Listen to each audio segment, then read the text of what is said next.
Hello everyone, be with you 5ನೇ ಎಪಿಸೋಡ್ನ explain ಮಾಡ್ತಿದ್ದೀನಿ. ಫಸ್ಟ್ ಟೈಮ್ ನನ್ನ ವೀಡಿಯೋಸ್ನ ನೋಡ್ತಾ ಇದ್ರೆ ಪ್ಲೀಸ್ ಸಬ್ಸ್ಕ್ರೈಬ್ ಮಾಡಿ, ಸಪೋರ್ಟ್ ಮಾಡಿ, ಲೈಕ್ ಮಾಡಿ, ಶೇರ್ ಮಾಡಿ. ಈಗಾಗಲೇ ಅಪ್ಲೋಡ್ ಮಾಡಿರೋ ಎಪಿಸೋಡ್ನ ನೋಡಿಲ್ಲ ಅಂದರೆ ಒಂದ್ಸಾರಿ ನೋಡ್ಕೊಂಡು ಬನ್ನಿ. ಜಿನಾನ್ ಮಲ್ಕೊಂಡಿರ್ತಾಳೆ. ಅವಳು ಕಣ್ಬಿಟ್ಟು ನೋಡಿದಾಗ ಹೋಟೆಲ್ನಲ್ಲಿರ್ತಾಳೆ.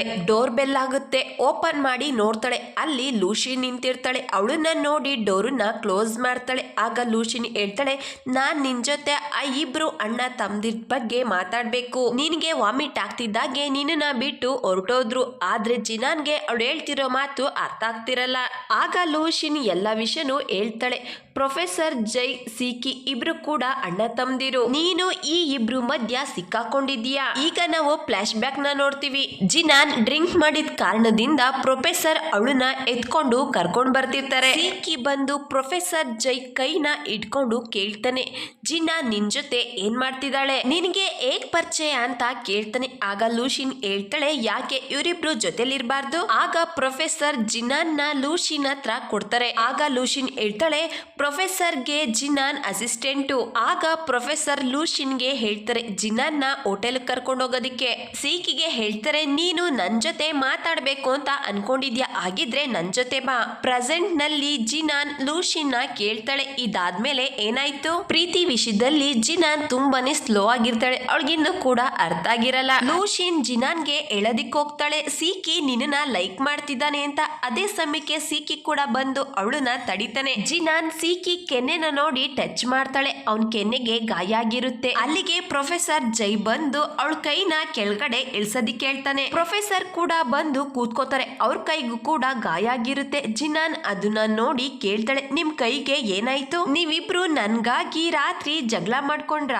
ಆಗ ಇಬ್ರು ಅಣ್ಣ ತಮ್ಮದಿರು ಹೇಳ್ತಾರೆ, ಬಾಯಿಗೆ ಬಂದಾಗೆಲ್ಲ ಮಾತಾಡಬೇಡ, ಸುಮ್ನೆ ಕೂತ್ಕೋ ಅಂತ. ಈಗ ಫ್ಲಾಶ್ ಬ್ಯಾಕ್ ನ ನೋಡ್ತೀವಿ. ರಾತ್ರಿ ಏನಾಯ್ತು ಅಂತ. ಪ್ರೊಫೆಸರ್ ಸೀಕಿ ಇಬ್ರು ಕೂಡ ಮಾತಾಡೋದಿಕ್ಕೆ ಅಂತ ಸೈಡಿಗೆ ಹೋಗಿರ್ತಾರೆ. ಅಲ್ಲಿಗೆ ಒಬ್ಬ ವ್ಯಕ್ತಿ ಬಂದು ಸೀಕಿ ಕೈಗೆ ತುಂಬಾನೇ ಪಾಂಪ್ಲೆಟ್ಸ್ ಕೊಟ್ಟು ಅಲ್ಲಿಂದ ಹೊರಟೋಗ್ತಾರೆ. ಪ್ರೊಫೆಸರ್ ಸೀಕಿನ ಕೇಳ್ತಾರೆ, ನೀನು ಜಿನಾನ್ಗಾಗೆ ಇಲ್ಲಿಗೆ ಬಂದಿದ್ಯಾ, ನೀನು ಅವಳನ್ನ ಇಷ್ಟಪಡ್ತಿದ್ಯಾ. ಆಗ ಸೀಕಿ ಕೇಳ್ತಾನೆ, ನಾನು ಕೂಡ ನಿಮ್ಮನ್ನ ಅದನ್ನೇ ಕೇಳ್ಬೇಕು ಅನ್ಕೊಂಡೆ. ನೀವು ಜಿನಾನ್ ಜೊತೆ ನಡ್ಕೊಂಡಿದ್ದನ್ನ ನಾನು ನೋಡ್ದೆ. ನಿಮ್ ಎಂಪ್ಲಾಯ್ ಆದ್ರೆ ಅವ್ರ ಜೊತೆ ಏನ್ ಬೇಕಾದ್ರೂ ಮಾಡಬಹುದಾ. ಆಗ ಪ್ರೊಫೆಸರ್ ಹೇಳ್ತಾರೆ, ಅದನ್ನ ನೀನ್ ತಿಳ್ಕೊಳ್ಳೋ ಅವಶ್ಯಕತೆ ಇಲ್ಲ. ಆಗ ಸಿಕ್ಕಿ ಹೇಳ್ತಾನೆ, ಜಿನಾನಿಂದ ನೀವು ದೂರ ಇರಿ. ಆಗ ಪ್ರೊಫೆಸರ್ ಕೇಳ್ತಾರೆ, ನಾನು ದೂರ ಇರ್ಲಿಲ್ಲ ಅಂದ್ರೆ ಏನ್ ಮಾಡ್ತೀಯ, ನನ್ಗೆ ಹೊಡಿತೀಯ, ನಿನ್ಗೆ ನೆನ್ಪಿದ್ಯಾ ಚಿಕ್ಕ ವಯಸ್ಸಿಂದ ನೀನು ನನ್ ಜೊತೆ ಒಂದ್ಸಾರಿ ಕೂಡ ಗೆಲ್ಲೋದಿಕ್ಕಾಗಿಲ್ಲ.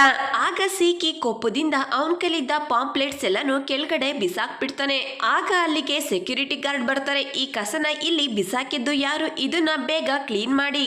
ಆಗ ಪ್ರೊಫೆಸರ್ ಸೀಕಿ ಇಬ್ರು ಕೂಡ ಅದನ್ನ ಕ್ಲೀನ್ ಮಾಡ್ತಿರ್ಬೇಕಾದ್ರೆ ಸೀಕಿ ಕೆಳಗಡೆ ಬೀಳೋದಿಕ್ಕೆ ಅಂತ ಹೋಗ್ತಾನೆ. ಪ್ರೊಫೆಸರ್ ಅವನನ್ನ ಕಾಪಾಡೋದಿಕ್ಕೆ ಅಂತ ಹೋಗಿ ಇಬ್ರು ಕೂಡ ಕೆಳಗಡೆ ಬಿದ್ದೋಗ್ತಾರೆ. ಇದ್ರಿಂದ ಪ್ರೊಫೆಸರ್ ಕೈಗೆ ಗಾಯ ಆಗಿದ್ರೆ ಸೀಕಿ ಕೆನ್ನೆಗೂ ಕೂಡ ಏಟಾಗಿರುತ್ತೆ. ಜಿನಾನ್ ಕೇಳ್ತಾಳೆ, ನೀವಿಬ್ರು ಅಣ್ಣ ತಮ್ಮದಿರು, ಆದ್ರೆ ನನ್ನ ಹತ್ರ ಯಾರು ಕೂಡ ಹೇಳಲೇ ಇಲ್ಲ. ಆಗ ಪ್ರೊಫೆಸರ್ ಹೇಳ್ತಾನೆ, ಇವನು ನನ್ ತಮ್ಮ, ಚಿಕ್ಕ ವಯಸ್ಸಲ್ಲೇ ಮನೆ ಬಿಟ್ಟು ಹೊರಟೋಗಿದ್ದ. ಆಗ ಸೀಕಿ ಹೇಳ್ತಾನೆ, ನನಗೆ ನಿಮ್ಮನೇಲಿ ಇರೋದಿಕ್ಕೆ ಇಷ್ಟ ಇಲ್ಲ. ಆಗ ಪ್ರೊಫೆಸರ್ ಹೇಳ್ತಾರೆ, ಆಗಿದ್ರೆ ನನ್ ಮನೆಯಿಂದ ಹೊರಟೋಗು. ಆಗ ಸೀಕಿ ಕೇಳ್ತಾನೆ, ಅದು ನಿಮ್ಮನೇನಾ. ಆಗ ಪ್ರೊಫೆಸರ್ ಹೇಳ್ತಾರೆ, ನಿನ್ ರೂಮ್ಮೇಟ್ ಕೂಡ ನನ್ನೋಳೆ. ಆಗ ಎಲ್ಲರೂ ಕೂಡ ಶಾಕಿಂದ ಪ್ರೊಫೆಸರ್ ನ ನೋಡ್ತಿರ್ತಾರೆ. ಆಗ ಪ್ರೊಫೆಸರ್ ಹೇಳ್ತಾರೆ, ನನ್ ಮಾತಿನ ಅರ್ಥ ನನ್ನ ಅಸಿಸ್ಟೆಂಟು ಅಂತ. ನಿನ್ ಸಾಮಾನನ್ನ ಪ್ಯಾಕ್ ಮಾಡ್ಕೊಂಡು ಅಲ್ಲಿಂದ ಹೊರಟೋಗು. ಆಗ ಸೀಕಿ ಹೇಳ್ತಾನೆ, ನನ್ಗಿದೆಲ್ಲ ಗೊತ್ತಿಲ್ಲ, ನಾವಿಬ್ರು ಜೊತೆಲಿದ್ದೀವಿ, ಜಿನಾನ್ ನನ್ ಪಾರ್ಟ್ನರ್. ಆಗ ಜಿನಾನ್ ಸೀಕಿನ ನೋಡ್ತಾ ಅವನ್ ಕಾಲಿಗೆ ಒಂದು ಕಿಕ್ ಕೊಟ್ಟು ಹೇಳ್ತಾಳೆ, ನಾನು ಇವನ್ ಪಾರ್ಟ್ನರ್ ಅಲ್ಲ, ನನಗೆ ಡ್ರಾಯಿಂಗ್ ಮಾಡೋದನ್ನ ಹೇಳ್ಕೊಡ್ತಾನೆ, ನಾನು ಅವನಿಗೆ ಒಂದೊಂದ್ಸಾರಿ ಹೆಲ್ಪ್ ಮಾಡ್ತೀನಿ ಅಷ್ಟೇ. ಪ್ರೊಫೆಸರ್ ಜೈಗೆ ಗೊತ್ತಿರಲ್ಲ ಅವಳು ಕಾರ್ಟೂನ್ ಆರ್ಟಿಸ್ಟ್ ಅಂತ. ಅವಳಿಗೆ ಅನ್ಸುತ್ತೆ ಪ್ರೊಫೆಸರ್ ಜೈಗೆ ಕಾರ್ಟೂನ್ ಆರ್ಟಿಸ್ಟ್ ಇಷ್ಟ ಇಲ್ಲ ಅಂತ. ಇವ್ರನ್ನ ನೋಡ್ತಾ ಲೂಶಿನ್ ತುಂಬಾನೇ ಎಂಜಾಯ್ ಮಾಡ್ತಿರ್ತಾಳೆ. ಪ್ರೊಫೆಸರ್ ಜೈ ಜಿನಾನ್ ನ ಡೈರೆಕ್ಟ್ ಆಗಿ ಕೇಳ್ತಾರೆ, ನನ್ ಜೊತೆ ಕೆಲಸ ಮಾಡ್ತೀಯಾ ಅಥವಾ ಸೀಕಿ ಜೊತೆನ. ಸೀಕಿ ಜಿನಾನ್ ಉತ್ತರನ ಕೇಳೋದಿಕ್ಕೆ ಅವಳ ಕಡೆ ನೋಡ್ತಾ ಕೂತಿರ್ತಾನೆ. ಜಿನಾನ್ ಯಾವುದೇ ಉತ್ತರ ಕೂಡ ಹೇಳೋದಿಕ್ಕಾಗಲ್ಲ. ಆಗಲ್ಲ. ಅಷ್ಟರಲ್ಲಿ ಪ್ರೊಫೆಸರ್ ಜೈಗೆ ಶೂ ಇಂದ ಕಾಲ್ ಬಂದಿರುತ್ತೆ. ಅವಳು ಹೇಳ್ತಾಳೆ ತಾತನ ಆರೋಗ್ಯ ತುಂಬಾನೇ ಹಾಳಾಗಿದೆ ಅಂತ. ಸೀಕಿ ಪ್ರೊಫೆಸರ್ ಇಬ್ರು ಕೂಡ ಓಡ್ಕೊಂಡು ಹಾಸ್ಪಿಟಲ್ಗೆ ಬರ್ತಾರೆ. ಸೀಕಿ ತಾತನ ಹತ್ರ ಕೂತ್ಕೊಂಡು ಬಿಕ್ಳಿಸಿ ಅಳ್ತಾ ಇರ್ತಾನೆ. ಆಗ ತಾತ ಸೀಕಿ ತಲೆ ಮೇಲೆ ಕೈ ಇಟ್ಟು ಯಾಕೆ ಈ ರೀತಿ ಅಳ್ತಿದ್ಯಾ, ನಂದೇನಾದ್ರೂ ಡೆತ್ ಆಗಿದ್ಯಾ? ಅಷ್ಟರಲ್ಲಿ ಎಲ್ರು ಕೂಡ ಒಳಗಡೆ ಬರ್ತಾರೆ. ತಾತ ಅಣ್ಣ ತಮ್ಮದಿರ್ ಇಬ್ರು ಜೊತೆಲಿ ನೋಡಿ ಕೇಳ್ತಾರೆ ನೀವಿಬ್ರು ಒಂದಾದ್ರ ಅಂತ. ಆಗ ಪ್ರೊಫೆಸರ್ ಹೇಳ್ತಾರೆ ಹೌದು ಅಂತ. ಸೀಕಿ ವಾರ್ಡಿಂದ ಆಚೆ ಬರ್ತಿದ್ದಾಗೆ ಶೂ ಹೇಳ್ತಾಳೆ ತಾತನ್ಗೆ ಕ್ಯಾನ್ಸರ್ ಆಗಿದೆ, ನಾನು ಅವ್ರ ರೂಮ್ಗೆ ಹೋಗಿದ್ದಾಗ ಈ ಪೇಪರ್ಸ್ ನ ನೋಡ್ದೆ. ಪ್ರೊಫೆಸರ್ ಡಾಕ್ಟರ್ ನ ಮೀಟ್ ಮಾಡಿ ಬರ್ತಾರೆ. ಹೌದು ತಾತನ್ಗೆ ಕ್ಯಾನ್ಸರ್ ಆಗಿದೆ. ಆಗ ಇಬ್ರು ಅಣ್ಣ ತಮ್ಮದಿರು ಕೂಡ ಯೋಚನೆ ಮಾಡೋದಕ್ಕೆ ಶುರು ಮಾಡ್ತಾರೆ. ಆಗ ಪ್ರೊಫೆಸರ್ ಹೇಳ್ತಾರೆ ತಾತನ್ಗೆ ಸರ್ಜರಿ ಸಕ್ಸಸ್ ಆಗೋವರೆಗೆ ನೀನು ನನ್ ಜೊತೆಲಿ ನಮ್ಮನೇಲೇ ಇರ್ಬೇಕು. ತಾತನ್ ಮುಂದೆ ಯಾವ ರೀತಿ ನಡ್ಕೋಬೇಕು ಅಂದ್ರೆ ನಮ್ಮ ಮಧ್ಯೆ ಯಾವುದೇ ಮನಸ್ತಾಪ ಇಲ್ಲ, ನಾವಿಬ್ರು ಚೆನ್ನಾಗಿದ್ದೀವಿ ಅಂತ ಅವರಿಗೆ ತೋರಿಸ್ಬೇಕು. ಆದ್ರೆ ಸೀಕಿಗೆ ಇಷ್ಟ ಇರಲ್ಲ. ಆದ್ರೆ ತಾತನ್ಗಾಗಿ ಒಪ್ಕೋತಾನೆ. ಅವನ್ ಸಾಮಾನನ್ನೆಲ್ಲ ಪ್ಯಾಕ್ ಮಾಡ್ಕೊಂಡು ಪ್ರೊಫೆಸರ್ ಜೈ ಮನೆಗೆ ಬರ್ತಾನೆ. ಸೀಕಿ ಪ್ರೊಫೆಸರ್ ಜೊತೆ ಆ ಮನೇಲಿ ಇರೋದಕ್ಕೆ ಒಂದಷ್ಟು ಕಂಡೀಷನ್ ಆಗ್ತಾನೆ. ಆದ್ರೆ ಪ್ರೊಫೆಸರ್ ಅವನ್ ಯಾವುದೇ ಕಂಡೀಷನ್ಗೂ ಕೂಡ ಒಪ್ಕೊಳ್ಳೋದಿಲ್ಲ. ಸೀಕಿ ಕೊನೆದಾಗಿ ಒಂದ್ ಕಂಡೀಷನ್ ಆಗ್ತಾನೆ, ನಾನು ಇದೇ ಮನೇಲಿ ಇರ್ಬೇಕು ಅಂದ್ರೆ ನನ್ ಜೊತೆ ಜಿನಾನ್ ಕೂಡ ಇದೇ ಮನೇಲಿ ಇರ್ಬೇಕು. ಆಗ ಪ್ರೊಫೆಸರ್ ಸೀಕಿ ಹಾಕಿದ ಕೊನೆ ಕಂಡೀಷನ್ಗೆ ಒಪ್ಕೋತಾರೆ. ಸೀಕಿ ಆ ಮನೇಲಿ ಇರ್ಬೇಕು ಅಂದ್ರೆ ಅವನು ಎಲ್ಲಾ ಕೆಲ್ಸನೂ ಮಾಡ್ಬೇಕಾಗುತ್ತೆ. ತರಕಾರಿ ತರದು, ಬಟ್ಟೆ ಒಗೆದು, ಪಾಟ್ ಕ್ಲೀನ್ ಮಾಡೋದು. ಇದ್ರಿಂದಾಗಿ ಸೀಕಿಗೆ ತುಂಬಾನೇ ಹಿಂಸೆ ಅನ್ನಿಸ್ತಾ ಇರುತ್ತೆ. ಜಿನಾನ್ ಕೇಳ್ತಾನೆ ನೀನು ಇವ್ರ ಜೊತೆ ಹೇಗಿದ್ಯಾ? ಆಗ ಜಿನಾನ್ ಹೇಳ್ತಾಳೆ ಪ್ರೊಫೆಸರ್ ತುಂಬಾ ಒಳ್ಳೆಯವರು. ಆಗ ಸೀಕಿ ಹೇಳ್ತಾನೆ ಹೌದು ತುಂಬಾ ಒಳ್ಳೆಯವರು, ಚಿಕ್ಕ ವಯಸ್ಸಿನಲ್ಲಿ ನನ್ನನ್ನ ತುಂಬಾ ಚೆನ್ನಾಗಿ ನೋಡ್ಕೋತಾ ಇದ್ರು. ನಮ್ ತಂದೆ ಅಣ್ಣನ್ಗಿಂತ ತುಂಬಾನೇ ಸ್ಟ್ರಿಕ್ಟ್ ಆಗಿದ್ರು. ನಮ್ ತಂದೆ ತಾಯಿ ಡಿವೋರ್ಸ್ ಆದ್ಮೇಲೆ ನಮ್ಮಮ್ಮ ಅಮೆರಿಕ ಹೋದ್ರು. ನಮ್ ತಂದೆ ಇದ್ದಕ್ಕಿದ್ದಾಗಿ ಕಾಣೆಯಾದ್ರು. ಆಗ್ಲಿಂದ ನಮ್ಮಣ್ಣ ತುಂಬಾನೇ ಬದಲಾದ್ರು. ನನಗೂ ನಮ್ಮ ಅಣ್ಣಗೂ ಒಂದ್ ದಿವಸ ಜಗಳ ಆಯ್ತು, ಅದ್ರಿಂದ ನಾನು ಮನೆ ಬಿಟ್ಟು ಹೊರಟೋದೆ ಅಂತ ಹೇಳಿ ಅಲ್ಲಿಂದ ಹೋಗ್ತಾನೆ. ಸೀಕಿ ಹೋಗ್ತಿದ್ದಾಗೆ ಅಲ್ಲಿಗೆ ಪ್ರೊಫೆಸರ್ ಜೈ ಬರ್ತಾರೆ. ಅವ್ರು ಹೇಳ್ತಾರೆ ಇವತ್ತು ಸೀಕಿ ಬರ್ತಡೆ. ಆಗ ಜಿನಾನ್ ಹೇಳ್ತಾಳೆ ನಿಮ್ಮಿಬ್ರು ಸಂಬಂಧನ ಸರಿ ಮಾಡ್ಕೊಳ್ಳೋದಿಕ್ಕೆ ಇದೇ ಒಳ್ಳೆ ಸಮಯ. ಆಗ ಪ್ರೊಫೆಸರ್ ಹೇಳ್ತಾರೆ ಸೀಕಿಗೆ ಬರ್ತ್ಡೇ ಸೆಲೆಬ್ರೇಷನ್ ಮಾಡೋದು ಇಷ್ಟ ಆಗಲ್ಲ, ಆದ್ರೆ ನೀನ್ ಸೆಲೆಬ್ರೇಷನ್ ಮಾಡೋದಿಕ್ಕೆ ಹೇಳಿದ್ರೆ ಅವನು ಇಲ್ಲ ಅಂತ ಹೇಳೋದಿಲ್ಲ. ಮತ್ತೊಂದ್ ಕಡೆ ಸಿಕ್ಕಿನ ನೋಡ್ತೀವಿ ಕೇಕ್ ತಗೊಳೋದಿಕ್ಕೆ ಅಂತ ಒಂದು ಬೇಕರಿಗೆ ಬಂದಿರ್ತಾನೆ. ಅಲ್ಲಿ ಅವನಿಗೆ ಅವನ್ ಹಳೆ ಫ್ರೆಂಡ್ ಸಿಗ್ತಾರೆ. ಸೀಕಿನ ರೇಗ್ಸೋದಿಕ್ಕೆ ಶುರು ಮಾಡ್ತಾರೆ. ನೀನ್ ಇನ್ನು ಸ್ವಲ್ಪ ಕೂಡ ಬದಲಾಗಿಲ್ಲ. ಈಗ ಫ್ಲಾಶ್ ಬ್ಯಾಕ್ ನ ನೋಡ್ತೀವಿ. ಸೀಕಿ ಸ್ಕೂಲ್ ನಲ್ಲಿ ಗರ್ಮಾ ಬುಕ್ ನ ಓದ್ತಾ ಕೂತಿರ್ತಾನೆ. ಅಲ್ಲಿಗೆ ಕೆಲವು ಹುಡುಗರು ಬಂದು ಸೀಕಿಗೆ ಹಿಂಸೆ ಆಗೋ ಹಾಗೆ ಮಾತಾಡ್ತಿರ್ತಾರೆ. ಆದ್ರೆ ಅವ್ರ ಮಾತನ್ನ ಅವನು ಇಗ್ನೋರ್ ಮಾಡ್ತಾನೆ. ಆದ್ರೆ ಬೇರೆ ಹುಡುಗ ಅವ್ರ ಪೇರೆಂಟ್ಸ್ ಡಿವೋರ್ಸ್ ಬಗ್ಗೆ ಅವ್ರ ಅಣ್ಣನ ಬಗ್ಗೆ ಮಾತಾಡ್ತಾರೆ. ಅದರಿಂದ ಸೀಕಿಗೆ ತುಂಬಾನೇ ಕೋಪ ಬರುತ್ತೆ. ಅವನಿಗೆ ಒಂದು ಪಂಚ್ ಕೊಡೋದಿಕ್ಕೆ ಅಂತ ಹೋಗ್ತಾನೆ. ಪ್ರೆಸೆಂಟ್ ನಲ್ಲೂ ಕೂಡ ಸೀಕಿ ಅವನಿಗೆ ಒಂದ್ ಪಂಚ್ ಕೊಡೋದಿಕ್ಕೆ ಅಂತ ಹೋಗ್ತಾನೆ. ಅಷ್ಟರಲ್ಲಿ ಅಲ್ಲಿಗೆ ಲೂಶಿನ್ ಬಂದು ಅವನ ಕೈನ ಇಟ್ಕೊಂಡು ಹೇಳ್ತಾಳೆ ಇವನು ನನ್ ಬಾಯ್ ಫ್ರೆಂಡ್. ಇಷ್ಟು ಚೆನ್ನಾಗಿರೋ ಹುಡುಗಿನ ಸೀಕಿ ಜೊತೆ ನೋಡಿ ಆ ಹುಡುಗನ್ಗೆ ಏನು ಹೇಳೋದಿಕ್ಕಾಗಲ್ಲ. ಅವನ್ ಗರ್ಲ್ ಫ್ರೆಂಡ್ ಜೊತೆಲಿ ಅಲ್ಲಿಂದ ಹೊರಟೋಗ್ತಾನೆ. ಲೂಶಿನ್ ಆ ಕೇಕ್ ನ ಪರ್ಚೇಸ್ ಮಾಡಿ ಸೀಕಿಗೆ ಕೊಟ್ಟು ಹ್ಯಾಪಿ ಬರ್ಡೇ ವಿಶ್ ಮಾಡ್ತಾಳೆ. ಮತ್ತೊಂದ್ ಕಡೆ ಜಿನಾನ್ನ ನೋಡ್ತೀವಿ. ಅವಳು ಬೆಡ್ಶೀಟ್ ನ ಹಾರಾಕ್ತಿರ್ತಾಳೆ. ಕಾಲ್ ಸ್ಕಿಪ್ ಆಗಿ ಕೆಳಗಡೆ ಬೀಳೋದಿಕ್ಕೆ ಅಂತ ಹೋಗ್ತಾಳೆ. ಅಲ್ಲಿಗೆ ಪ್ರೊಫೆಸರ್ ಜೈ ಬಂದು ಜಿನಾನ್ನ ಹಿಡ್ಕೋತಾರೆ. ಇಬ್ರು ಕೂಡ ನೆಲದ ಮೇಲೆ ಬಿದ್ದೋಗ್ತಾರೆ. ಅವ್ರ ಮೇಲೆ ಬೆಡ್ಶೀಟ್ ಬಿದ್ದೋಗುತ್ತೆ. ಪ್ರೊಫೆಸರ್ ಜಿನಾನ್ನ ಮೇಲೆ ಹೇಳ್ಬೇಡ ಅಂತ ಹೇಳ್ತಾರೆ. ಅಲ್ಲಿಗೆ ಜುಬಾವ್ ಕೂಡ ಬರುತ್ತೆ. ಅವರು ಹೇಳ್ತಾರೆ ನೀನು ಮೇಲೆದ್ರೆ ಜುಬಾವ್ ಈ ಬೆಡ್ಶೀಟ್ನೆಲ್ಲ ಗಲೀಜ್ ಮಾಡುತ್ತೆ, ಮತ್ತೆ ನೀನು ಇದನ್ನ ವಾಶ್ ಮಾಡ್ಬೇಕಾಗುತ್ತೆ. ಜೈಶಿನ್ ಜಿನಾನ್ ಜೊತೆ ಇರೋ ಈ ಮೂಮೆಂಟ್ ನ ಎಂಜಾಯ್ ಮಾಡೋದಿಕ್ಕೆ ಅಂತ ಹೇಳಿರ್ತಾರೆ. ಆದ್ರೆ ಜುಬಾವ್ ಕೂಡ ಬೆಡ್ಶೀಟ್ ಒಳಗಡೆ ಬರುತ್ತೆ. ಪ್ರೊಫೆಸರ್ ರೂಮ್ ಅಲ್ಲಿ ಕೂತ್ಕೊಂಡು ಕೆಲಸ ಮಾಡ್ತಿರ್ತಾರೆ. ಜಿನಾನ್ ತುಂಬಾನೇ ಸೌಂಡ್ ಮಾಡ್ತಿರ್ತಾಳೆ. ಅದ್ರಿಂದ ಮೇಲ್ಗಡೆ ಬಂದು ನೋಡ್ತಾರೆ. ಜಿನಾನ್ ಸೀಕಿಗಾಗಿ ನೂಡಲ್ಸ್ ನ ರೆಡಿ ಮಾಡ್ತಿರ್ತಾಳೆ. ಆಗ ಪ್ರೊಫೆಸರ್ ಅವಳಿಗೆ ಕ್ಲೋಸ್ ಆಗಿ ಅವಳ ಬಟ್ಟೆ ಗಲೀಜಾಗ್ದಾಗೆ ಒಂದು ಬಟ್ಟೆನ ಕಟ್ಟಿ ಅವಳ ಕೈನ ತೊಳಿತಾ ಹೇಳ್ತಾರೆ ಈ ರೀತಿ ಮಾಡಿದ್ರೆ ನೂಡಲ್ಸ್ ಸ್ವಲ್ಪ ಕೂಡ ಸರಿಯಾಗಿ ಬರಲ್ಲ. ಆಗ ಜಿನಾನ್ ಹೇಳ್ತಾಳೆ ಸೀಕಿಗೆ ಹೇಳಿ ನೀವು ಅವನನ್ನ ಎಷ್ಟೊಂದು ಇಷ್ಟಪಡ್ತೀರಾ ಅಂತ. ನಿಮ್ಮಿಬ್ರಲ್ಲಿ ಯಾರಾದ್ರೂ ಒಬ್ರು ಮೊದಲನೇ ಸ್ಟೆಪ್ ನ ತಗೊಳ್ಳೇಬೇಕು. ಮತ್ತೊಂದ್ ಕಡೆ ಸಿಕ್ಕಿನ ನೋಡ್ತೀವಿ. ಒಂದ್ ಬ್ರಿಡ್ಜ್ ಹತ್ರ ಕೇಕ್ ತಗೊಂಡ್ ಬಂದು ಒಬ್ನೇ ನಿಂತಿರ್ತಾನೆ. ಮತ್ತೆ ಫ್ಲಾಶ್ ಬ್ಯಾಕ್ ನ ನೋಡ್ತೀವಿ. ಆ ಹುಡುಗನ್ಗೆ ಹೊಡೆದಿರ್ತಾನಲ್ವಾ ಅವತ್ತು ಅವನಿಗೆ 16 ಇಯರ್ ಬರ್ಡೇ ಇರುತ್ತೆ. ಕೇಕ್ ನ ಕಟ್ ಮಾಡೋದಿಕ್ಕೆ ಅಂತ ಹೋಗ್ತಾನೆ. ಅದೇ ಸಮಯಕ್ಕೆ ಅಲ್ಲಿಗೆ ಅವ್ರ ಅಣ್ಣ ಬರ್ತಾರೆ. ಸ್ಕೂಲ್ ಅಲ್ಲಿ ನಡೆದ ಜಗಳದ ಬಗ್ಗೆ ಕೇಳ್ತಾರೆ. ಸ್ಕೂಲಿಂದ ನೀನು ಯಾಕೆ ಬಂದೆ? ಆಗ ಸಿಕ್ಕಿ ಹೇಳ್ತಾನೆ, ಮೊದ್ಲು ಅವರೇ ನನ್ನನ್ನ ರೇಗ್ಸೋದಿಕ್ಕೆ ಶುರು ಮಾಡಿದ್ರು. ನಾನು ನಾಳೆಯಿಂದ ಸ್ಕೂಲ್ಗೆ ಹೋಗೋದಿಲ್ಲ, ನಾನು ಕಾರ್ಟೂನ್ ಆರ್ಟಿಸ್ಟ್ ಆಗ್ತೀನಿ. ಆಗ ಪ್ರೊಫೆಸರ್ಗೆ ತುಂಬಾನೇ ಕೋಪ ಬರುತ್ತೆ. ನಾನು ನಿನ್ನ ಕೊನೆಯದಾಗಿ ಕೇಳ್ತಾ ಇದ್ದೀನಿ, ಸ್ಕೂಲ್ಗೆ ಹೋಗ್ತೀಯೋ ಇಲ್ವೋ? ಆದ್ರೆ ಸಿಕ್ಕಿ ನಾನು ಹೋಗೋದಿಲ್ಲ ಅಂತ ಹೇಳ್ತಾನೆ. ಅದರಿಂದ ಪ್ರೊಫೆಸರ್ಗೆ ತುಂಬಾನೇ ಕೋಪ ಬರುತ್ತೆ. ಅವ್ನು ಕಲೆಕ್ಷನ್ ಮಾಡ್ಕೊಂಡಿದ್ದ ಟಾಯ್ಸ್, ಕಾಮಿಕ್ಸ್ ಎಲ್ಲಾನು ಕೆಳಗಡೆ ಬೀಳ್ಸಿ ರೂಮ್ ಎಲ್ಲಾನು ಡಿಸ್ಟ್ರಾಯ್ ಮಾಡ್ತಾರೆ. ಅದರಿಂದ ಸಿಕ್ಕಿಗೆ ತುಂಬಾನೇ ಕೋಪ ಬರುತ್ತೆ. ಅದರಿಂದ ಅವನ್ ಬರ್ಡೇ ಕೇಕನ್ನು ಕೂಡ ಕೆಳಗಡೆ ಬೀಳ್ಸಿ ಮನೆಯಿಂದ ಆಚೆ ಹೊರಟೋಗ್ತಾನೆ. ಅವನ್ ಬರ್ತ್ಡೇ ದಿವಸನೇ ಇವರಿಬ್ರು ಮಧ್ಯ ಜಗಳ ಆಗಿರೋದ್ರಿಂದ ಅವನು ಅವನ್ ಬರ್ತ್ಡೇನ ಸೆಲೆಬ್ರೇಷನ್ ಮಾಡ್ಕೋತಿರಲ್ಲ. ಬೇಜಾರಿಂದಲೇ ಮನೆಗ್ ಬರ್ತಾನೆ. ಜಿನಾನ್ ಅವನಿಗೆ ಸರ್ಪ್ರೈಸ್ ಕೊಡ್ತಾಳೆ. ಅದರಿಂದ ಅವನಿಗೆ ಸ್ವಲ್ಪ ಖುಷಿ ಆಗುತ್ತೆ. ಜಿನಾನ್ ಹೇಳ್ತಾಳೆ, ಇದನ್ನೆಲ್ಲ ಮಾಡೋದಿಕ್ಕೆ ನನಗೆ ಪ್ರೊಫೆಸರ್ ಹೆಲ್ಪ್ ಮಾಡಿದ್ರು ಅಂತ. ಅದನ್ನ ಕೇಳಿ ಸಿಕ್ಕಿಗೆ ಕೋಪ ಬರುತ್ತೆ. ಆಗ ಜಿನಾನ್ ಪ್ರೊಫೆಸರ್ ತಗೊಂಡ್ ಬಂದಿದ್ದ ಗಿಫ್ಟ್ ನ ಸಿಕ್ಕಿಗೆ ಕೊಡ್ತಾಳೆ. ಆಗ ಸಿಕ್ಕಿ ಆ ಗಿಫ್ಟ್ ನ ತೆಗಿದಲೇ ಕೆಳಗಡೆ ಬಿಸಾಕ್ತಾನೆ. ಇದನ್ನ ನನ್ನ ಜೊತೆ ಅವರು ಮೊದ್ಲೇ ಮಾಡಿದ್ರು, ಈ ಗಿಫ್ಟ್ ನ ತಗೊಂಡು ನಡೆದಿರೋದನ್ನೆಲ್ಲ ಮರ್ತು ಬಿಡ್ಬೇಕಾ? ಆಗ ಜಿನಾನ್, ಪ್ರೊಫೆಸರ್ ನಿಮ್ಮನ್ನ ತುಂಬಾನೇ ಇಷ್ಟ ಪಡ್ತಾರೆ ಅಂತ ಹೇಳ್ತಾಳೆ. ಆಗ ಸಿಕ್ಕಿ ಕೇಳ್ತಾನೆ, ಹೌದಾ? ಆಗಿದ್ರೆ ಅವ್ರ ಸಾರಿ ಎಲ್ಲಿ? ನನ್ನ ಹತ್ರ ಒಂದ್ ಸಾರಿ ಕೂಡ ಸಾರಿ ಕೇಳಿಲ್ಲ. ತಾತನ್ ಸರ್ಜರಿ ಆಗ್ತಿದ್ದಾಗೆ ನಾನು ಈ ಮನೆಯಿಂದ ಹೊರಟೋಗ್ತೀನಿ ಅಂತ ಹೇಳಿ ಸಿಕ್ಕಿ ಅಲ್ಲಿಂದ ಹೋಗ್ತಾನೆ. ನೆಕ್ಸ್ಟ್ ಡೇ ತಾತನ್ಗೆ ಸರ್ಜರಿ ಇರುತ್ತೆ. ಎಲ್ರು ಕೂಡ ಹಾಸ್ಪಿಟಲ್ಗೆ ಬಂದಿರ್ತಾರೆ. ಸಿಕ್ಕಿ ತಾತನ್ಗೆ ಜಾಸ್ತಿನೇ ಸೇವೆ ಮಾಡ್ತಿರ್ತಾನೆ. ಆಗ ತಾತ ಹೇಳ್ತಾರೆ, ನಿಮ್ಮೆಲ್ರಿಗೂ ಏನಾಗಿದೆ? ಇದು ಚಿಕ್ಕ ಆಪರೇಷನ್ ಅಷ್ಟೇ, ನೀವೇನು ಚಿಂತೆ ಮಾಡಬೇಡಿ. ನಿಮ್ಮಿಬ್ರು ಜೊತೆಲಿ ನೋಡ್ತಾ ಇದ್ರೆ ನನಗೆ ತುಂಬಾ ಖುಷಿ ಆಗುತ್ತೆ. ಆಗ ಸಿಕ್ಕಿ ಹೇಳ್ತಾನೆ, ನಿಮ್ ಕೊನೆ ಆಸೆನ ಈಡೇರಿಸ್ತೀನಿ. ವಿಲ್ಲಲ್ಲೂ ಕೂಡ ಇದನ್ನೇ ಬರ್ದಿದ್ದೀರಾ, ಅಣ್ಣನ ನಾನು ಕ್ಷಮಿಸ್ತೀನಿ ಅಂತ ಹೇಳ್ತಾನೆ. ಆಗ ತಾತ ಹೇಳ್ತಾರೆ, ಯಾವ ವಿಲ್ ಬಗ್ಗೆ ಮಾತಾಡ್ತಿದ್ಯಾ ನೀನು? ಆಗ ಸಿಕ್ಕಿ ಹೇಳ್ತಾನೆ, ನಿಮ್ಗೆ ಕ್ಯಾನ್ಸರ್, ಅದಕ್ಕೆ ವಿಲ್ ಮಾಡಿದ್ದೀರಾ. ಆಗ ತಾತ ಸಿಕ್ಕಿ ಕೆನ್ನೆಗೆ ಒಂದು ಏಟನ್ನ ಕೊಟ್ಟು ಎಲ್ರನ್ನೂ ಒಳಗಡೆ ಕರೀತಾರೆ. ಅವರು ತಿಳ್ಕೊಂಡಿರೋದು ಸುಳ್ಳು ಅಂತ ಹೇಳೋದಿಕ್ಕೆ. ನನ್ಗೆ ಯಾವುದೇ ಕ್ಯಾನ್ಸರ್ ಕೂಡ ಇಲ್ಲ, ನಾನು ಆರಾಮಾಗಿದ್ದೀನಿ. ಆಗ ಶೂ ಹೇಳ್ತಾಳೆ, ಕೂಡ ಇದನ್ನೇ ಹೇಳಿದ್ರು ನಿಮ್ಗೆ ಕ್ಯಾನ್ಸರ್ ಅಂತ. ಅಷ್ಟರಲ್ಲಿ ಪ್ರೊಫೆಸರ್ ಡಾಕ್ಟರ್ ಜೊತೆ ಬರ್ತಾರೆ. ಡಾಕ್ಟರ್ ತಾತನ ಸರ್ಜರಿಗೆ ಅಂತ ಕರ್ಕೊಂಡು ಹೋಗ್ತಾರೆ. ತಾತ ಹೋಗ್ತಿದ್ದಾಗೆ ಸಿಕ್ಕಿಗೆ ತುಂಬಾನೇ ಕೋಪ ಬರುತ್ತೆ. ಪ್ರೊಫೆಸರ್ ಸುಳ್ಳು ಹೇಳಿದ್ದಾರೆ ಅಂತ. ಪ್ರೊಫೆಸರ್ ಕಾಲರ್ನ ಇಟ್ಕೋತಾನೆ. ಆಗ ಪ್ರೊಫೆಸರ್ ಫಸ್ಟೇ ಸಿಕ್ಕಿ ಹತ್ರ ಸಾರಿ ಕೇಳ್ತಾರೆ. ನಮ್ಮ ಹಳೆ ಜಗಳನ್ನ ಇಲ್ಲಿಗೆ ಸಾಲ್ಟ್ ಔಟ್ ಮಾಡ್ಕೋಬೇಕು ಅನ್ಕೊಂಡಿದ್ದೀನಿ, ಅದಕ್ಕೆ ನಿನ್ನ ಹತ್ರ ಸುಳ್ಳು ಹೇಳ್ದೆ. ನನ್ನಿಂದ ನಿನಗೆ ಎಷ್ಟೆಲ್ಲ ಬೇಜಾರಾಗಿದೆ, ಅದಕ್ಕೆಲ್ಲ ಸಾರಿ. ಆಗ ಸಿಕ್ಕಿ ಏನು ಮಾತಾಡ್ದಲೆ ಸೈಲೆಂಟ್ ಆಗ್ತಾನೆ. ಅಷ್ಟರಲ್ಲಿ ಶಾವ್ಜೂನ್ ಸಿಕ್ಕಿನ ಕರ್ಕೊಂಡು ಆಚೆ ಬರ್ತಾರೆ. ಅವನಿಗೆ ಹೇಳ್ತಾರೆ, ನಿಮ್ಮ ಅಣ್ಣ ನಿನ್ ಜೊತೆ ಎಷ್ಟೆಲ್ಲ ರೂಢಾಗಿ ನಡ್ಕೊಂಡ್ರು, ಅದಕ್ಕೆಲ್ಲ ಅವನು ಸಾರಿ ಕೇಳಿದಾನೆ. ನಿಮ್ಮ ಅಣ್ಣ ಇಲ್ಲಿವರೆಗೂ ಯಾರ ಹತ್ರನಾದ್ರೂ ಕ್ಷಮೆ ಕೇಳಿದ್ದಾರೆ ಅಂದ್ರೆ ಅದು ನಿನ್ನ ಹತ್ರ ಮಾತ್ರ.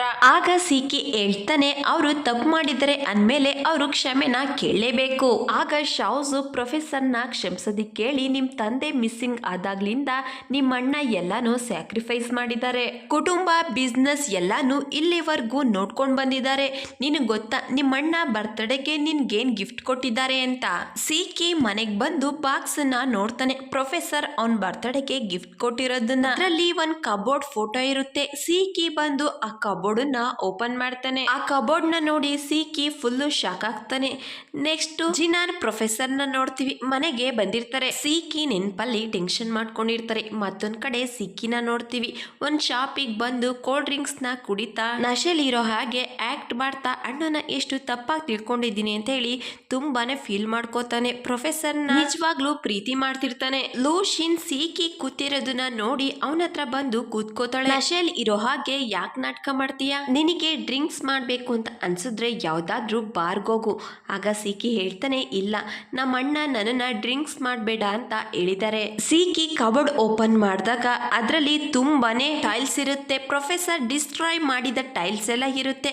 ಕಂಪ್ನಿ ಬಂದ್ ಆದ್ಮೇಲೆ ಅಲ್ಲಿನ ಟೈಲ್ಸ್ ಎಲ್ಲಾನು ಕಲೆಕ್ಷನ್ ಮಾಡಿ ಸಿಕ್ಕಿಗೆ ಅಂತ ಇಟ್ಟಿರ್ತಾರೆ. ಲೂಶಿನ್ ಸಿಕ್ಕಿಗಾಗಿ ಐಸ್ ಕ್ರೀಮ್ ನ ತಗೊಂಡ್ ಬರ್ತಾಳೆ. ಅವಳ ಮೂಡನ್ನ ಸರಿ ಮಾಡೋದಿಕ್ಕೆ ಅಂತ.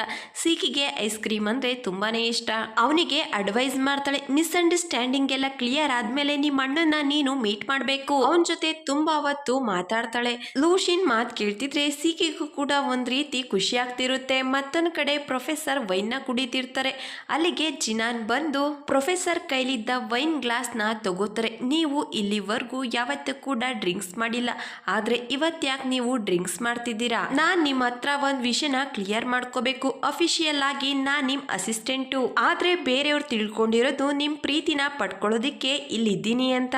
ನೀವು ಇದೇ ರೀತಿ ಮಾಡ್ತಿದ್ರೆ ಒಂದ್ ದಿವ್ಸ ನಾನು ಕೂಡ ಗಿವ್ ಅಪ್ ಮಾಡಿ ಇಲ್ಲಿಂದ ಹೊರಟೋಗ್ತೀನಿ. ಆಗ ಪ್ರೊಫೆಸರ್ ಅವಳನ್ನ ಸೋಫಾ ಮೇಲೆ ಮಲಗಿಸಿ ಅವಳನ್ನ ಅಗ್ ಮಾಡ್ತಾ, ಇಲ್ಲ ನೀನು ನನ್ ಬಿಟ್ಟು ಎಲ್ಲೂ ಹೋಗೋ ಹಾಗಿಲ್ಲ, ನನಗೆ ನಿನ್ನ ಅವಶ್ಯಕತೆ ಇದೆ. ನೆಕ್ಸ್ಟ್ ಸೀನ್ ಅಲ್ಲಿ ಪ್ರೊಫೆಸರ್, ಜಿನಾನ್, ಶೂ ಎಲ್ರನ್ನು ಕೂಡ ಮನೆಗ್ ಕರ್ಕೊಂಡು ಹೋಗ್ತಿರ್ತಾರೆ. ಅವರು ಮನೆಗ್ ಬಂದು ನೋಡ್ತಾರೆ, ಸೀಕಿ ಅವ್ರು ಬರೋಷ್ಟ್ರಲ್ಲಾಗ್ಲೇ ಮನೆಗ್ ಬಂದಿರ್ತಾನೆ. ತಾತನ್ಗೆ ಹೇಳ್ತಾನೆ, ನಾನು ಕೂಡ ಬಿಸ್ನೆಸ್ ನೋಡ್ಕೊಂಡು ಅಣ್ಣನ್ ತರ ಆಗ್ತೀನಿ. ಆಗ ತಾತ ಸೀಕಿ ಕಿವಿ ಇಟ್ಕೊಂಡು, ಇದೆಲ್ಲ ನಿನ್ಗೆ ತಮಾಷೆ ಅನ್ಸುತ್ತಾ?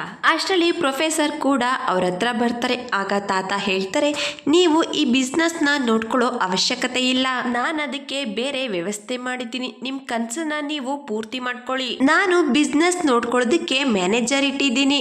ಆಗ ಪ್ರೊಫೆಸರ್ ಏನು ಕೂಡ ಮಾತಾಡೋದಿಕ್ಕಾಗಲ್ಲ. ಆಗ ತಾತ ಹೇಳ್ತಾರೆ, ಜೈಶಿನ್ 33 ವರ್ಷಕ್ಕೆ ಮದ್ವೆ ಆಗಿ 35 ವರ್ಷಕ್ಕೆ ಮಕ್ಕಳು ಮಾಡ್ಕೋಬೇಕು ಅನ್ನೋದು ನಿನ್ ಕನ್ಸಲ್ವಾ? ಆಗ ಎಲ್ರು ಕೂಡ ಆ ಮಾತನ್ನ ಕೇಳಿ ನಗ್ತಾ ಇರ್ತಾರೆ. ಅಷ್ಟರಲ್ಲಿ ಅಲ್ಲಿಗೆ ಲಿಂಗ್ ಬರ್ತಾಳೆ. ಇವಳು ಪ್ರೊಫೆಸರ್ ಎಕ್ಸ್ ಗರ್ಲ್ ಫ್ರೆಂಡ್. ತಾತ ಕಂಪ್ನಿನ ನೋಡ್ಕೊಳ್ಳೋದಿಕ್ಕೆ ರೆಫರ್ ಮಾಡಿರೋದು ಇವಳನ್ನೇ ಆಗಿರುತ್ತೆ. ಇದಾದ್ಮೇಲೆ ಶಾವ್ಜು ಶೂ ಜಿನಾನ್ ಜೊತೆ ಮಾತಾಡೋದಿಕ್ಕೆ ಅಂತ ಹೊರಗಡೆ ಬರ್ತಾರೆ. ನೀನೇ ಈಗ ಏನಾದ್ರೂ ಮಾಡ್ಬೇಕು, ಪ್ರೊಫೆಸರ್ ಜೈ ಎಕ್ಸ್ ಗರ್ಲ್ ಫ್ರೆಂಡ್ ಕೂಡ ಬಂದಿದ್ದಾಳೆ. ಆಗ ಜಿನಾನ್ ಹೇಳ್ತಾಳೆ, ಇದ್ರಿಂದ ನನ್ಗೆ ಯಾವುದೇ ವ್ಯತ್ಯಾಸ ಆಗಲ್ಲ, ಯಾಕಂದ್ರೆ ಪ್ರೊಫೆಸರ್ ಗರ್ಲ್ ಫ್ರೆಂಡು ನಾನಲ್ಲ ಅಂತ ಹೇಳ್ತಾಳೆ. ಈ ಮಾತನ್ನ ಲಿಂಗ್ ಅಲ್ಲೇ ಪಕ್ಕದಲ್ಲಿ ನಿಂತ್ಕೊಂಡು ಕೇಳಿಸ್ಕೋತಾಳೆ. ಮತ್ತೊಂದ್ ಕಡೆ ಪ್ರೊಫೆಸರ್ ನ ನೋಡ್ತೀವಿ, ಕಿಚನ್ ಅಲ್ಲಿ ಇರ್ತಾರೆ. ಸೀಕಿಗೆ ಇಷ್ಟವಾದ ಊಟನ ಅವರೇ ಪ್ರಿಪೇರ್ ಮಾಡ್ತಿರ್ತಾರೆ. ಅಲ್ಲಿಗೆ ಸೀಕಿ ಕೂಡ ಬಂದು ಪ್ರೊಫೆಸರ್ ಹತ್ರ ಸಾರಿ ಕೇಳ್ತಾನೆ. ಆಗ ಅಣ್ಣ ತಮ್ಮದಿರ್ ಮಧ್ಯ ಇದ್ದ ಮಿಸ್ಅಂಡರ್ಸ್ಟ್ಯಾಂಡಿಂಗು ದೂರ ಆಗುತ್ತೆ. ನೆಕ್ಸ್ಟ್ ಎಲ್ರು ಕೂಡ ಕುತ್ಕೊಂಡು ಊಟ ಮಾಡ್ತಿರ್ತಾರೆ. ಆಗ ಅಣ್ಣ ತಮ್ಮದಿರ್ ಮಧ್ಯೆ ಜಿನಾನ್ಗಾಗಿ ಮತ್ತೆ ಜಗಳ ಶುರುವಾಗುತ್ತೆ. ಆಗ ತಾತ ಹೇಳ್ತಾರೆ, ಸೀಕಿ ನೀನು ಏನ್ ಮಾಡ್ತಿದ್ಯಾ, ಅವಳು ನಿಮ್ಮ ಅಣ್ಣನ್ ಗರ್ಲ್ ಫ್ರೆಂಡು. ತಾತನ್ ಮಾತ್ ಕೇಳಿ ಸೀಕಿ ಶಾಕ್ ಇಂದ ಜಿನಾನ್ ಮುಖನ ನೋಡ್ತಿದ್ರೆ ಲಿಂಗ್ ಹೇಳ್ತಾಳೆ, ಇವಳು ಫೇಕ್ ಗರ್ಲ್ ಫ್ರೆಂಡು, ನನ್ನನ್ನ ಕ್ಷಮಿಸ್ಬಿಡಿ, ನಾನು ಹೋಗ್ತಿರ್ಬೇಕಾದ್ರೆ ನಿಮ್ ಮಾತನ್ನ ಕೇಳಿಸ್ಕೊಂಡೆ. ಆಗ ಜಿನಾನ್ಗೆ ಏನನ್ನು ಕೂಡ ಮಾತಾಡೋದಿಕ್ಕಾಗಲ್ಲ. ತಾತ ಎದ್ದು ಅಲ್ಲಿಂದ ಹೋಗ್ತಾರೆ. ಪ್ರೊಫೆಸರ್ ತಾತನ್ ಜೊತೆ ಮಾತಾಡೋದಿಕ್ಕೆ ಅಂತ ಅವರು ಕೂಡ ಎದ್ದೋಗ್ತಾರೆ. ಇದನ್ನ ಜಿನಾನ್ ನೋಡಿ ಸ್ವಲ್ಪ ಅಪ್ಸೆಟ್ ಆಗ್ತಾಳೆ. ಆಫೀಸಲ್ಲಿ ಇರ್ತಾಳೆ. ಶೂ ಮೆಸೇಜ್ ಮಾಡಿ ಹೇಳ್ತಾಳೆ, ನಾವು ನಾಳೆ ಬೀಚ್ಗೆ ಹೋಗ್ತಿದ್ವಿ, ಪ್ರೊಫೆಸರ್ ಜೈ ಕೂಡ ಬರ್ತಿದ್ದಾರೆ, ನಿನ್ಗಿದು ಒಳ್ಳೆ ಅವಕಾಶ, ಪ್ರೊಫೆಸರ್ ನಿನ್ನ ಪ್ರೀತಿ ಮಾಡೋ ಹಾಗೆ ಮಾಡ್ಕೊಳ್ಳೋದಿಕ್ಕೆ. ನೆಕ್ಸ್ಟ್ ಬೀಚ್ ಸೀನ್ ನ ನೋಡ್ತೀವಿ. ಎಲ್ರು ಕೂಡ ಆಗ್ಲೇ ಬಂದಿರ್ತಾರೆ. ಜಿನಾನ್ ತುಂಬಾ ಚೆನ್ನಾಗಿ ರೆಡಿಯಾಗಿ ಪ್ರೊಫೆಸರ್ ಹತ್ರ ನಡ್ಕೊಂಡು ಬರ್ತಿರ್ತಾಳೆ. ಅವಳು ಬರ್ತಿರ್ಬೇಕಾದ್ರೆ ಡ್ರೆಸ್ ಸಿಕ್ಕಾಕೊಂಡು ಅರ್ಧೋಗುತ್ತೆ. ಪ್ರೊಫೆಸರ್ ಅದನ್ನ ನೋಡಿ ಅವ್ರ ಶರ್ಟ್ ನ ಬಿಚ್ಚಿ ಅವಳ ಸ್ವಂಟಕ್ಕೆ ಕಟ್ಟುತ್ತಾರೆ. ಈಗ ಸಿಕ್ಕಿನ ನೋಡ್ತೀವಿ, ಪ್ಲೇನ್ ನ ಆರಿಸ್ತಿರ್ತಾನೆ, ಅದು ಮಿಸ್ ಆಗಿ ಟೆಂಟ್ ಒಳಗಡೆ ಹೋಗುತ್ತೆ. ಆ ಟೆಂಟ್ ಅಲ್ಲಿ ಲೂಷಿನ್ ಇರ್ತಾಳೆ.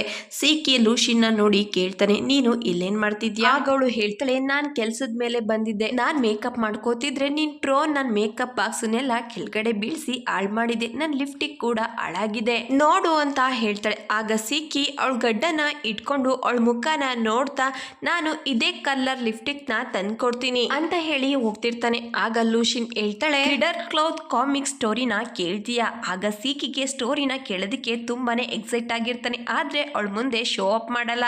ಸ್ಟೋರಿ ನನ್ನ ಲ್ಯಾಪ್ಟಾಪ್ ಅಲ್ಲಿ ಇದೆ ಅಂತ ಹೇಳ್ತಾಳೆ. ಸೀಕಿ ಕುತ್ಕೊಂಡು ಅವಳ ಲ್ಯಾಪ್ಟಾಪ್ ನ ಓಪನ್ ಮಾಡಿ ನೋಡ್ತಾನೆ. ಆದ್ರೆ ಅದರಲ್ಲಿ ಯಾವುದೇ ಕ್ರಿಡರ್ ಕ್ಲೌತ್ ಕಾಮಿಕ್ ಬಗ್ಗೆ ಅಪ್ಡೇಟ್ ಇರಲ್ಲ. ಲೂಷಿನ್ ಇದನ್ನ ಬೇಕು ಅಂತಲೇ ಮಾಡಿರ್ತಾಳೆ. ಸೀಕಿಗೆ ಆಮೇಲೆ ಅರ್ಥ ಆಗುತ್ತೆ. ಅವನು ಹೋಗೋದಿಕ್ಕೆ ಅಂತ ಹೋಗ್ತಾನೆ. ಅಷ್ಟರಲ್ಲಿ ಹಡಗು ಹೋಗ್ತಿರುತ್ತೆ. ಲೂಷಿನ್ಗೆ ಹೇಳ್ತಾನೆ ನಿಲ್ಸೋದಿಕ್ಕೆ, ಆದ್ರೆ ಅವಳು ಒಪ್ಪೋದಿಲ್ಲ. ನಿನ್ಗೆ ಹೋಗ್ಬೇಕು ಅಂತ ಅನ್ಸಿದ್ರೆ ನೀನೇ ಹೋಗು ಅಂತ ಹೇಳ್ತಾಳೆ. ಸೀಕಿಗೆ ನೀರು ಅಂದ್ರೆ ತುಂಬಾನೇ ಭಯ ಇರುತ್ತೆ. ಲೂಷಿನ್ ಹೇಳ್ತಾಳೆ, ಬೆಳಿಗ್ಗೆವರೆಗೂ ಈ ಹಡಗು ಮತ್ತೆ ಇಲ್ಲಿಗೆ ಬರೋದಿಲ್ಲ. ಆಗ ಸೀಕಿ ಎಲ್ಪ್ ಕೇಳೋದಿಕ್ಕೆ ಕೈನ ಅಳ್ಳಾಡಿಸ್ತಾ ಇರ್ತಾನೆ. ಮತ್ತೊಂದ್ ಕಡೆ ಶಾವ್ಜು ಸೀಕಿನ ನೋಡ್ತಾನೆ. ಆದ್ರೆ ಅವನಿಗೆ ಅನ್ಸುತ್ತೆ ಸೀಕಿ ಅವನಿಗೆ ಬಾಯಿ ಹೇಳ್ತಿದ್ದಾನೆ ಅಂತ. ಮತ್ತೊಂದ್ ಕಡೆ ಜಿನಾನ್ ಶೂನ ನೋಡ್ತೀವಿ. ಶೂ ಪ್ರೊಫೆಸರ್ ಜೊತೆ ಫ್ಲರ್ಟ್ ಮಾಡೋದಿಕ್ಕೆ ಜಿನಾನ್ಗೆ ಅಡ್ವೈಸ್ ಮಾಡ್ತಿರ್ತಾಳೆ. ಅದ್ರಿಂದ ಜಿನಾನ್ ಪ್ರೊಫೆಸರ್ ಟೆಂಟ್ ಒಳಗಡೆ ಬರ್ತಾಳೆ. ಶೂ ಟೆಂಟ್ ನ ಬಂದ್ ಮಾಡಿ ಅಲ್ಲಿಂದ ಹೊರಟೋಗ್ತಾಳೆ. ಪ್ರೊಫೆಸರ್ ಜಿನಾನ್ ನ ಕೇಳ್ತಾರೆ, ನೀನು ಇಲ್ಲೇನ್ ಮಾಡ್ತಿದ್ಯಾ? ಆಗ ಜಿನಾನ್ ಹೇಳ್ತಾಳೆ, ನಾನು ಬಿಕ್ನಿ ಹಾಕೊಂಡ್ ಬಂದಿದ್ದೀನಿ, ನೀವು ನನ್ನನ್ನ ನೋಡ್ತೀರಾ? ಆಗ ಪ್ರೊಫೆಸರ್ ಮುಖನ ಬೇರೆ ಕಡೆ ತಿರ್ಗಿಸ್ಕೊಂಡು ಅವಳಿಗೆ ಬಟ್ಟೆ ಹಾಕೊಳ್ಳೋದಿಕ್ಕೆ ಹೇಳ್ತಾರೆ. ಜಿನಾನ್ ಟವಲ್ ನ ತೆಗಿತಾಳೆ. ಆಗ ನಾವು ನೋಡಬಹುದು ಬಿಕ್ನಿ ಪ್ರಿಂಟ್ ಇರೋ ಟಿ ಶರ್ಟ್ ನ ಹಾಕೊಂಡ್ ಬಂದಿರ್ತಾಳೆ. ಜಿನಾನ್ ಪ್ರೊಫೆಸರ್ ಕೈ ಹಿಡಿದು ಎಳಿತಾಳೆ. ಪ್ರೊಫೆಸರ್ ಕೆಳಗಡೆ ಬಿದ್ದೋಗ್ತಾರೆ. ಆಗ ಜಿನಾನ್ ಅವರಿಗೆ ತುಂಬಾ ಕ್ಲೋಸ್ ಆಗಿ ಕಿಸ್ ಮಾಡೋದಿಕ್ಕೆ ಅಂತ ಹೋಗ್ತಾಳೆ. ಅಷ್ಟರಲ್ಲಿ ಒಂದ್ ಬಾಲ್ ಬಂದು ಜಿನಾನ್ ತಲೆಗೆ ಹೊಡಿತೆ. ಅವಳ ಪ್ಲಾನ್ ಎಲ್ಲ ಹಾಳಾಗುತ್ತೆ. ಹೊರಗಡೆ ಬಂದು ಆ ಹುಡುಗನ್ಗೆ ಬೈತಾಳೆ. ಆ ಬಾಲು ಆ ಹುಡುಗಂದೇ ಆಗಿರುತ್ತೆ. ನೆಕ್ಸ್ಟ್ ಶೂ ಅವರಿಬ್ರು ಕ್ಲೋಸ್ ಆಗೋದಿಕ್ಕೆ ಮತ್ತೊಂದು ಪ್ಲಾನ್ ಮಾಡ್ತಾಳೆ. ಅವರಿಬ್ರು ಕೈಗೂ ಬ್ಯಾಸ್ಲೆಟ್ ಆಗ್ತಾಳೆ. ಆಗ ಅವಳು ಹೇಳ್ತಾಳೆ, ಈ ಬ್ಯಾಸ್ಲೆಟ್ ನ ಓಪನ್ ಮಾಡೋದಕ್ಕೆ ನಿಮ್ಮ ಹತ್ರ 24 ಅವರ್ಸ್ ಟೈಮ್ ಇದೆ. ನಿಮ್ಮ ಹಾರ್ಟ್ ಬೀಟ್ ಫಾಸ್ಟ್ ಆದಾಗ ಈ ಬ್ಯಾಸ್ಲೆಟ್ ಓಪನ್ ಆಗುತ್ತೆ. ನೀವಿಬ್ರು ಒಬ್ರಿಂದ ಒಬ್ರು ದೂರ ಆದಷ್ಟು ಇದ್ರ ಟೈಮಿಂಗ್ಸ್ ಜಾಸ್ತಿ ಆಗುತ್ತೆ. ಆಗ ಪ್ರೊಫೆಸರ್ ರನ್ನಿಂಗ್ ಮಾಡೋದಕ್ಕೆ ಶುರು ಮಾಡ್ತಾರೆ. ಅವ್ರ ಹಾರ್ಟ್ ಬೀಟ್ ಜಾಸ್ತಿ ಆಗುತ್ತೆ. ಆದ್ರೆ ಜಿನನ್ ಕೈಲಿ ಅದು ಆಗ್ತಿರಲ್ಲ. ಆಗ ಅವಳು ಹೇಳ್ತಾಳೆ, ನೀವು ಇದೇ ರೀತಿ ಓಡ್ತಾ ಇದ್ರೆ ನಮ್ಮಿಬ್ರು ಮಧ್ಯೆ ದೂರ ಹೆಚ್ಚಾಗುತ್ತೆ. ಇದ್ರ ಟೈಮಿಂಗ್ಸ್ ಕೂಡ ಜಾಸ್ತಿ ಆಗುತ್ತೆ. ಬ್ಯಾಸ್ಲೆಟ್ ನ ಯಾವತ್ತೂ ಕೂಡ ಓಪನ್ ಮಾಡೋದಿಕ್ಕಾಗಲ್ಲ.